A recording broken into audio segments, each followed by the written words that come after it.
The GPS tracker under Julia's SUV weighs exactly 2.3 ounces. I know because I read the specifications 3 times before ordering it, the same way I read load calculations before approving a beam. Details matter when you're building something meant to last, or when you're preparing to tear something down.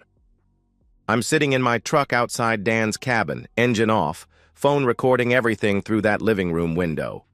Julia's laugh carries across the night air, the same laugh she used to save for our Saturday mornings when the kids were still asleep and we'd make coffee in our pajamas. Now she's laughing while Dan unbuttons her blouse, her wedding ring catching the lamplight as she reaches for him. Some men would kick down the door. Some men would scream. I document. I calculate. I plan. The thing about being an engineer is that you learn to see failure before it happens. Hairline cracks in concrete, metal fatigue in steel beams, the slow corrosion that brings down bridges. I should have seen this coming 4 months ago when Julia started taking those extra work trips to Minneapolis. Should have noticed that Dan's late nights at the office perfectly aligned with her travel schedule. But I trusted. That was my miscalculation. I met Julia 14 years ago at a company picnic where she was complaining about her boring marketing job, and I was the guy who designed the parking garage everyone ignored. She said I had quiet confidence, which I later learned was code for doesn't talk much at parties. We married 2 years later in a ceremony where Dan gave the best man's speech about how I was the steadiest guy he knew, steady enough to love Julia through her restless phases. Glen Oak, Illinois. Population 47,000. The kind of place where your accountant coaches Little League with your mechanic, where the grocery store clerk knows you buy the same cereal every Tuesday. It's a good place to raise kids, Julia used to say. A terrible place to feel invisible. That's what she started calling our life last year. Invisible. Our modest colonial on Maple Street with its sensible mortgage and efficient heating system. My predictable schedule: coffee at 6:15, work by 7:30, home by 5:45 for dinner. The way I'd kiss her forehead every morning and ask about her day every evening, even when her answers grew shorter and her smiles more forced. "You're a good man, Marcus," she told me 6 months ago while washing dishes, her voice carrying that peculiar sadness of someone delivering a diagnosis. "Sometimes I think you're too good." I should have asked what she meant. Should have noticed how she'd stopped wearing her wedding ring to bed, claiming it scratched her skin. Should have questioned why her company suddenly needed so much face-to-face consultation in Minneapolis when they'd done everything by video call for years. Instead, 4 months ago, I started paying attention. Really paying attention, with the methodical focus that made me successful at structural engineering. The way Julia would shower immediately after coming home from client dinners. The way she'd delete text messages while I was in the room. The way she'd started working out more frequently, buying new underwear, caring about her appearance in ways she hadn't since Emma was born. 2 months ago, I installed the GPS tracker. The first few pings came back normal, Minneapolis, just like she said. Then I started seeing the pattern. Every Tuesday and Thursday evening, her SUV would show the same coordinates, 2 hours outside Minneapolis, in a location that led me to county records showing Dan's hunting cabin purchase 8 months ago. A cabin he'd never mentioned, despite being my best friend since college, my best man, the guy who knew Julia got cranky when she didn't eat breakfast, and that I sometimes talked in my sleep about structural calculations. Tonight's ping showed those same coordinates for the 34th time. Julia's SUV parked beside Dan's truck while she told me over the phone that her client dinner was running late, and she probably wouldn't be able to call tomorrow morning. "Don't wait up," she said, and I could hear restaurant noise in the background.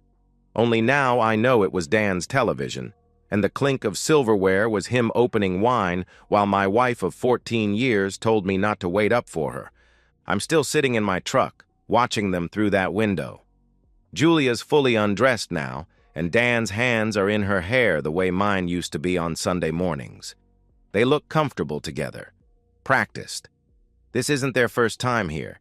It's their 68th time if my tracking data is accurate. My phone has 43 minutes of high-definition footage, enough to document their betrayal with the thoroughness Julia always mocked me for. "Do you have to analyze everything to death?" she'd ask when I'd research restaurants before making dinner reservations, or when I'd read product reviews for 20 minutes before buying dish soap. "Yes, Julia, I do have to analyze everything, because analysis prevents failure, and right now, failure isn't an option." I start the truck and drive home through empty streets, past the elementary school where our kids learn their multiplication tables, past the grocery store where Julia and I used to shop together on Saturday mornings, past all the ordinary places that make up an ordinary life I thought we were building together.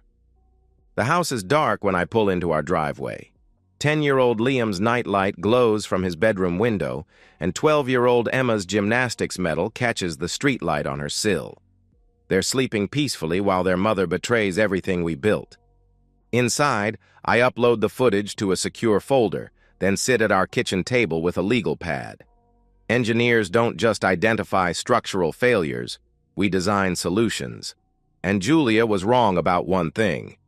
Good men don't always finish last. Sometimes they finish everything. 8 weeks of living a lie feels exactly like what I imagine structural fatigue must feel for a building, imperceptible stress accumulating until something catastrophic snaps. Every morning I make coffee for a woman who's destroying our marriage. Every evening I help our kids with homework while their mother texts her lover from the couch beside me.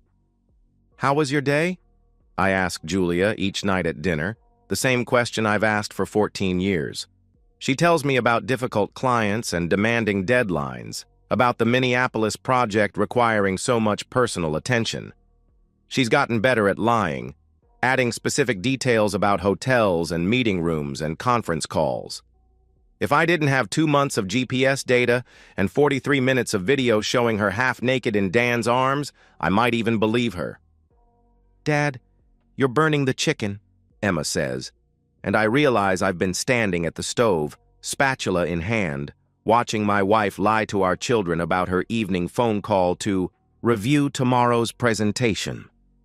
The burned chicken smells like failure, like the acrid smoke of something organic turning to ash. "Sorry, kiddo." I flip the breast meat, now charred black on one side. "Guess I was thinking about work." Julia glances up from her phone. "Everything okay with the Harrison Overpass project?" The Harrison Overpass project finished 3 months ago. She doesn't remember because she wasn't listening when I told her about the completion ceremony, just like she wasn't listening when I mentioned my concern about stress fractures in the support beams, or when I explained how we'd reinforced the foundation with additional steel. "Fine," I tell her. "Just some calculations I need to double-check." That night, after Julia falls asleep, I sit in my basement office reviewing the evidence I've collected. The GPS tracking data shows a precise pattern. Every Tuesday and Thursday evening for 4 months, her SUV has pinged at Dan's cabin. 34 documented visits, each lasting between 4 and 6 hours. The phone records I subpoenaed through our shared account reveal texts deleted from her phone but still archived on the server, messages that would make our marriage counselor blush and our children need therapy. "Can't wait to see you tonight. Em thinks I'm reviewing contracts. Your hands are all I think about during these boring meetings. He made pancakes this morning and asked if I was happy. If only he knew how happy." M. Marcus. Me. The man who makes pancakes and asks about happiness while his wife counts hours until she can betray him again. I've documented 34 separate instances of adultery, each with timestamps, GPS coordinates, and supporting digital evidence. I've traced their pattern. Julia schedules client meetings in Minneapolis, drives to Dan's cabin instead, spends 4 to 6 hours there, then drives to Minneapolis to establish a digital trail before returning home. She's been using our joint American Express to pay for hotels she never sleeps in, meals she never eats, creating receipts that support her fiction. Dan's been equally methodical. His construction company, which I helped him get started with engineering consultation, always shows him working late on the same nights Julia visits. But his company's job site GPS tracking shows his truck parked at his cabin during these supposed overtime hours. They've built their affair like we used to build our friendship, on shared deception and careful planning. The marriage I thought we were building was never real. Just Julia complaining about my predictability while f***ing my best friend twice a week for 4 months. Dan giving speeches about my steadiness while planning to destroy it. They've been constructing this betrayal with the same precision I use for load-bearing calculations. But here's what they don't understand about structural engineering. Before you demolish a building, you have to understand exactly how it was constructed. You have to identify every support beam, every stress point, every dependency that keeps the whole thing standing. Only then can you bring it down completely. I've spent 8 weeks mapping the architecture of their deception, and now I understand its blueprint perfectly. Julia's career depends on her reputation for ethical consulting and family values, the personal brand she's cultivated through LinkedIn posts about work-life balance and company blog entries about maintaining integrity in client relationships. Dan's construction business thrives on personal relationships in our small town, on being the guy everyone trusts to show up on time and deliver what he promises. They've built their affair on the foundation of the very reputations that would crumble if anyone knew the truth. My phone buzzes with a text from Julia. "Client dinner running late. Don't wait up. Love you." The GPS tracker shows her SUV at Dan's cabin, where she's been for 2 hours, where she's telling Dan she loves him while texting me the same lie she's told 33 times before. I open my laptop and begin typing the first email that will demolish everything they've built. The subject line reads, "Documented timesheet irregularities. Julia Ellison Consulting." Some men break things when they're angry. I build cases. And this case is airtight. Julia's termination letter arrives on a Thursday morning, the same day of the week she used to visit Dan's cabin. I'm drinking coffee at our kitchen table, same routine, 6:15 a.m. sharp, when she opens the certified mail with shaking hands, her face going pale as she reads about documented misuse of company resources, fraudulent expense reporting, and conduct inconsistent with our corporate values. "They're firing me," she whispers, as if saying it quietly might make it less real. "They're actually firing me." I refill my coffee mug, taking my time with the cream and sugar. "What happened?" She looks up at me with something approaching panic. "Someone sent them documentation of my travel patterns, GPS records, hotel receipts, proof that I wasn't where I said I was during client trips." Her voice rises. "Who would do something like that?" The answer is sitting across from her, eating toast and pretending to read the morning news on his tablet. But she doesn't suspect me yet. In 14 years of marriage, Julia has never seen me as capable of strategic thinking beyond choosing which restaurant to try for date night. "Maybe it was a routine audit," I suggest. "Companies do that sometimes." "No." She's studying the letter again, looking for clues. "This is personal. Someone specifically tracked my movements, cross-referenced them with my expense reports, identified every discrepancy." She pauses. "This is the kind of detailed analysis you'd do for a structural engineering project." I meet her eyes over my coffee mug. Sounds like whoever did it was very thorough. The irony isn't lost on me. Julia always complained about my thoroughness. Now she's experiencing exactly how thorough I can be when I put my mind to something important. Her phone rings, Dan's ringtone, though she's changed his contact name to Work Emergency. She answers with the careful tone of someone trying to sound professional while her world collapses. "I can't talk long," she says, glancing at me. "Yes, it happened to me too. Someone sent everything to my company." Pause. "I don't know who. I don't know how they got access to—" Another pause, longer this time. "What do you mean your clients are calling?" I pretend to read about local election results while listening to Julia's half of the conversation that's beginning to destroy Dan's business. Because while Julia's corporate overlords were reviewing her fraudulent expense reports, I was busy sending very different documentation to Dan's clients throughout Glen Oak. Small towns run on reputation. Dan's construction company built its success on being reliable, trustworthy, the kind of man you could depend on to show up when he said he would and finish what he started. His clients, the Hendersons who hired him to remodel their kitchen, the Catholic Church that contracted him for their new fellowship hall, the school board that selected his bid for playground improvements, they all believed they were hiring a man of integrity. So I sent them the truth. Not the intimate details. I'm not crude, just the professional implications.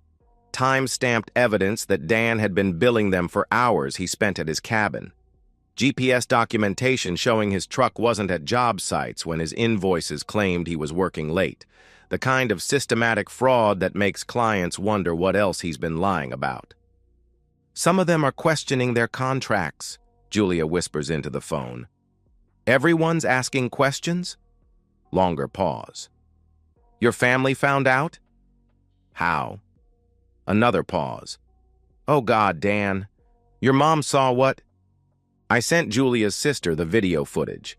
Not to be cruel, but because Linda had spent 14 years treating me like Julia's disappointing consolation prize. Every family gathering, every holiday dinner, every birthday party where Linda would make pointed comments about Julia settling for small-town life with a boring engineer when she could have done so much better. Linda shared the video with Julia's mother. Julia's mother shared it with her book club. Julia's book club shared it with their neighbors. And in a town of 47,000 people where everyone knows everyone, secrets become currency faster than gossip becomes fact. By the time Julia hangs up the phone, she's crying. Real tears, the kind she used to shed when we fought about money or parenting decisions back when our marriage had problems worth crying over. Someone is destroying our lives, she says. Systematically, professionally, like they planned this. She's not wrong. I have been planning this, with the same attention to detail I brought to every structural engineering project that kept bridges standing and buildings safe. The difference is that instead of preventing failure, I'm engineering it. Who would want to hurt you and Dan? I ask, my voice gentle with false concern. Julia stares at me across our kitchen table, and for the first time in 4 months, I see recognition in her eyes. Not love. We lost that somewhere between her first lie and her 34th betrayal. But recognition of the man she married, the man she underestimated, the man who's been sitting in this same chair every morning for 14 years, methodically planning his day while she planned his destruction. Marcus, she says slowly, what do you know about this? I finish my coffee and place the mug in the dishwasher, the same routine I've followed every morning of our marriage. I know that actions have consequences, Julia. I know that when you build something on a faulty foundation, it eventually collapses. I pause at the kitchen doorway. And I know that boring men notice everything. She's still sitting at the table when I leave for work, holding her termination letter like evidence of a crime she's finally beginning to understand. The demolition is ahead of schedule. 3 months after Julia's termination, the custody hearing takes place in a beige conference room that smells like disinfectant and broken promises. Julia sits across from me at a rectangular table, flanked by a legal aid attorney she can barely afford now that her consulting career is over. She's wearing the navy suit she bought for client presentations, but it hangs differently on her now, like clothes borrowed from someone who used to live a more confident life. Judge Patricia Steinberg reviews my documentation with the methodical attention I've learned to appreciate in people who understand the importance of details. 34 instances of documented abandonment. GPS evidence showing Julia's SUV at locations other than her claimed destinations during court-mandated parenting time. Financial records proving she used our children's college fund to pay for hotels that supported her fictitious work trips. Mr. Ellison, Judge Steinberg says, you've presented an exceptionally thorough case. My attorney, the best family law specialist in 3 counties, whose fees I can afford because I've been living below my means for 14 years while Julia spent our excess income on her affair, nods respectfully. Your Honor, my client has been the primary caregiver throughout this marriage. He maintained their home, attended every school event, provided stability while Mrs. Ellison pursued extracurricular activities. The euphemism makes Julia flinch. Extracurricular activities. As if my best friend twice a week for 4 months was equivalent to taking pottery classes or joining a book club. Julia's attorney objects to the characterization, but the evidence speaks for itself. School records showing I attended every parent-teacher conference while Julia missed 18 due to work commitments. Commitments that GPS data proves were actually visits to Dan's cabin. Medical records with my signature on permission forms because Julia was unavailable during Liam's broken arm and Emma's strep throat. Bank statements showing I paid for groceries, utilities, mortgage payments, and children's expenses, while Julia's income went toward maintaining her double life. Mrs. Ellison, Judge Steinberg says, do you dispute these attendance records? Julia's voice barely reaches across the table. I was working, building my career. I thought Marcus understood that someone had to earn enough money for us to get ahead. Getting ahead? I speak for the first time since we sat down, my voice carrying the quiet intensity that used to make her pause during our worst arguments. You mean getting ahead with Dan while I raised our children alone? Her attorney touches her arm, signaling her to stay quiet, but Julia can't help herself. You don't understand what it was like being married to someone so contained, so predictable.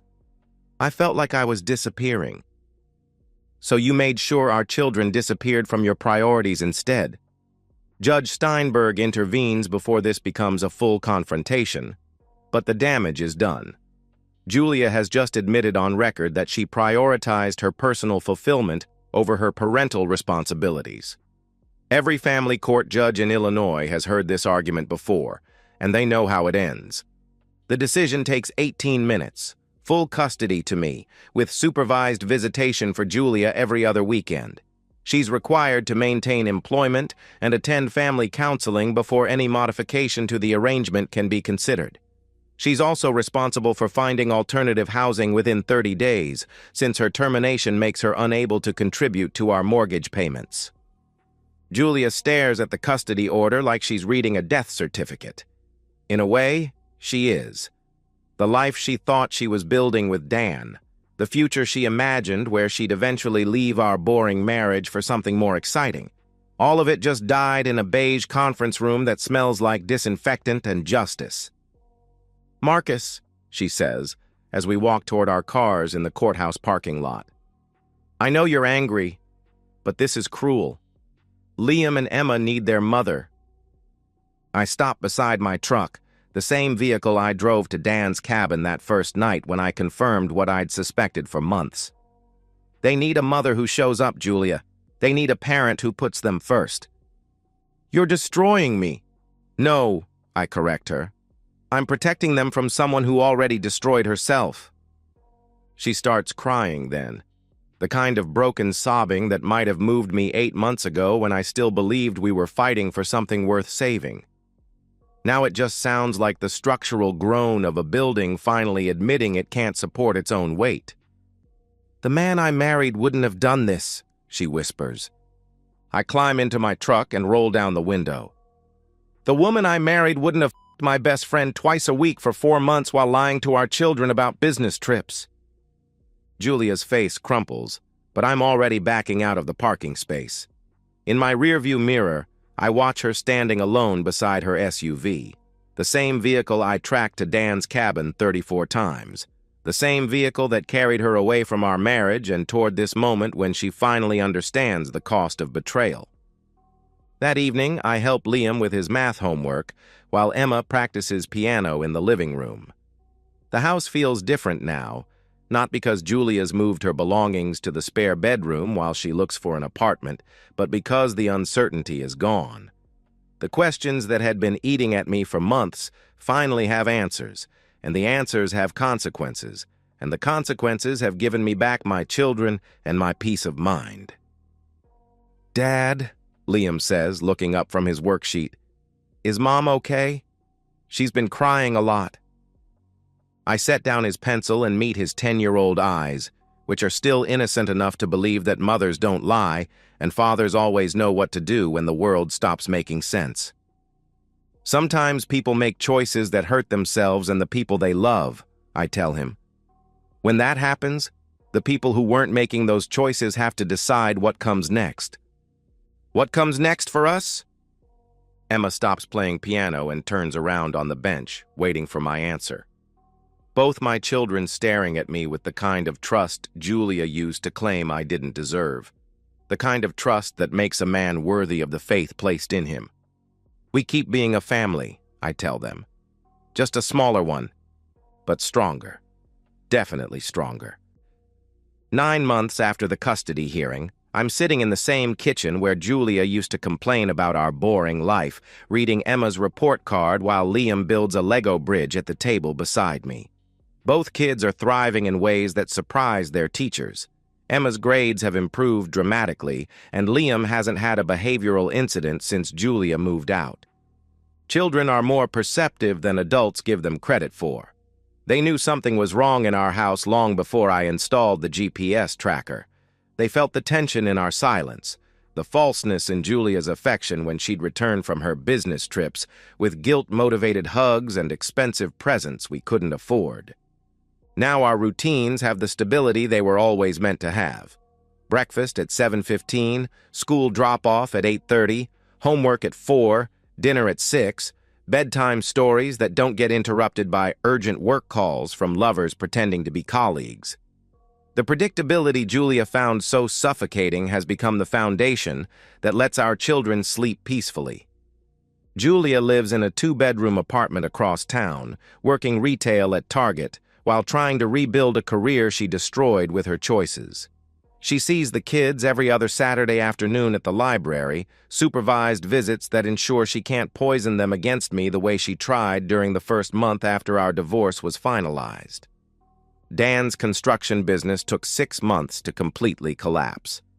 What started as client questions gradually became contract cancellations as word spread throughout Glen Oak about his systematic billing fraud. His reputation in our small town became so toxic that even his family barbershop stopped acknowledging him as a regular customer. Last I heard, he'd moved to Phoenix and was working for someone else's construction company, building other people's projects instead of running his own. Their affair, which once seemed so passionate and liberating, lasted exactly 3 weeks after I exposed it. Turns out that relationships built on betrayal don't have much structural integrity when subjected to real-world stress. Who could have predicted that? The modest colonial on Maple Street that Julia used to find so confining has become our sanctuary. Same mortgage, same efficient heating system, same sensible furniture. But now it represents what it was always meant to represent: stability, security, the kind of solid foundation that lets a family grow without constantly worrying about collapse. I've become something of a local legend in Glen Oak, though not in a way I ever expected. The quiet man who outmaneuvered his cheating wife so thoroughly that the story serves as a cautionary tale throughout our community. Mothers warn their daughters about taking good men for granted. Husbands joke about not crossing the engineer who notices everything. My reputation has actually improved. I'm seen as the wronged party who handled his betrayal with dignity and strategic precision, the devoted father who protected his children from an unstable mother, the man who proved that boring doesn't mean helpless. Emma brings me her report card, straight A's for the 3rd consecutive marking period. "Mrs. Patterson says I'm her most focused student," she announces proudly. "That's because you get it from your dad," Liam adds without looking up from his Lego bridge. "The focusing thing." They're right, of course. Focus is what allowed me to document Julia's betrayal so thoroughly. Focus is what helped me navigate the legal system and secure our future. Focus is what transformed me from the predictable husband Julia left behind into the formidable man who rewrote the entire story of our marriage. But here's what I've learned about revenge. It's not a single moment of satisfaction.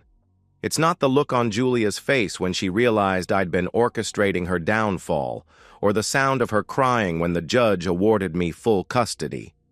Revenge is the quiet satisfaction of watching the life you built remain standing, while the life your betrayer thought she was building crumbles completely. It's the knowledge that your children are safer, happier, more secure without the person who was supposed to love them most. It's the understanding that your methodical nature wasn't a flaw to be overcome, but a strength to be leveraged when everything you cared about was under attack. Most of all, it's the realization that you didn't just survive betrayal. You used it to become someone better than the person who tried to destroy you. Julia was right about one thing. I am predictable, predictably thorough, predictably strategic, predictably unwilling to let anyone harm my children or destroy what we've built together.